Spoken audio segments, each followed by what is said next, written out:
Schwannome de l'orgue ponto-cérébelleux, un patient de 49 ans sans antécédents médico-chirurgicaux notables, boxeur professionnel en fin d'une longue carrière de boxe catégorie poids lourd, se présente au service de neurologie du CHU de Liège pour une paralysie de l'hémiphase gauche inférieure.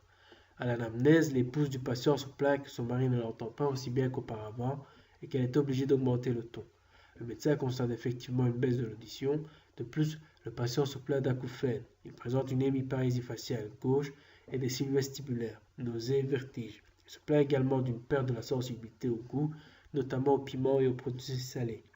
Le médecin demande une IRM et après analyse, constate une tumeur dans l'orgue ponto-cérébelleux. Le traitement sera une intervention chirurgicale.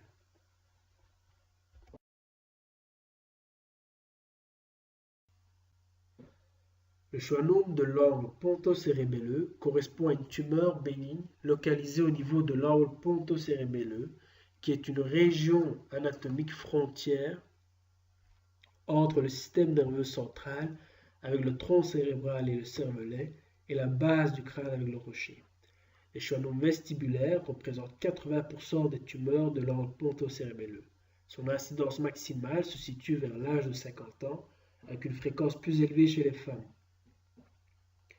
L'IRM est l'examen d'imagerie de première intention. À noter que la perfusion permet une caractérisation de l'angiogenèse tumorale et devient un élément important dans le diagnostic initial et le suivi de l'évolution des tumeurs cérébrales. Le traitement est chirurgical, préservant mieux la fonction auditive.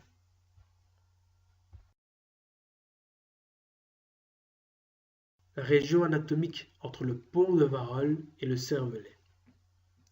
Le pédicule acoustico-facial enroulé en hélice traverse obliquement cette région.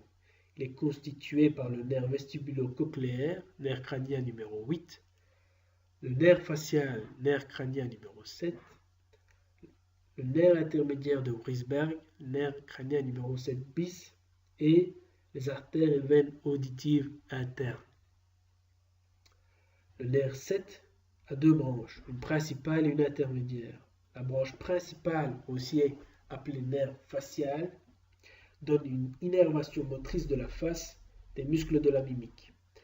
Il innerve aussi le ventre postérieur du muscle digastrique ainsi que les muscles styloïoïdiens et stapédiens. Le nerf 7 bis constitue le nerf intermédiaire de Wrisberg. Il transporte au cerveau les sensations du goût venant des deux tiers antérieurs de la langue et ramène une petite partie des sensations cutanées au niveau de la peau du pavillon de l'oreille. Le nerf 8, le nerf vestibulaire, est impliqué dans l'équilibre.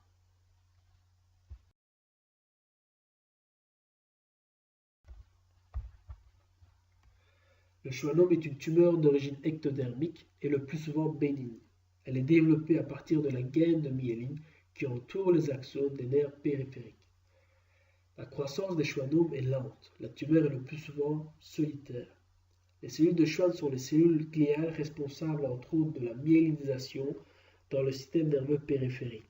La myélinisation consiste en un enroulement concentrique d'expansion cytoplasmique des cellules gliales dont le noyau est séparé de l'axone par ses couches de cytoplasme.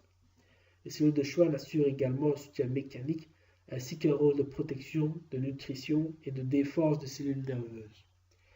Les cellules du schwannome sont marquées par la protéine S100.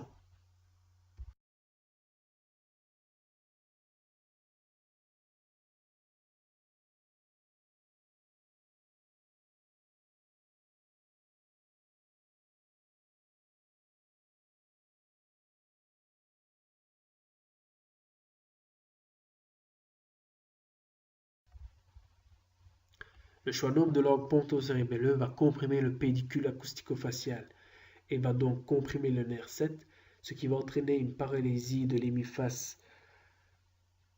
inférieure gauche et le signe de Bell. Le signe de Bell correspond à la disparition de l'iris sous la paupière supérieure non fermée lors de l'effort de fermer les yeux. Les fonctions du 7 bis peuvent aussi être perturbées en fonction de la localisation de la lésion. Et donc on peut avoir une perturbation de la salivation, de la lacrymation et le goût notamment.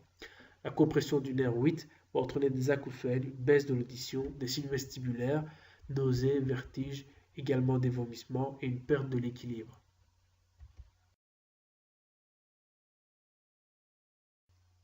Voici un schéma de vulgarisation, donc le schwannome de l'ordre pontocérébelleux, va comprimer les nerfs qui se situent dans cette région, ce qui va entraîner une perte de la sensibilité de la moitié inférieure gauche du visage, une fermeture des yeux non fonctionnelle, une diminution de la salive, une diminution du goût, une perte de l'équilibre, des nausées et une baisse de l'audition.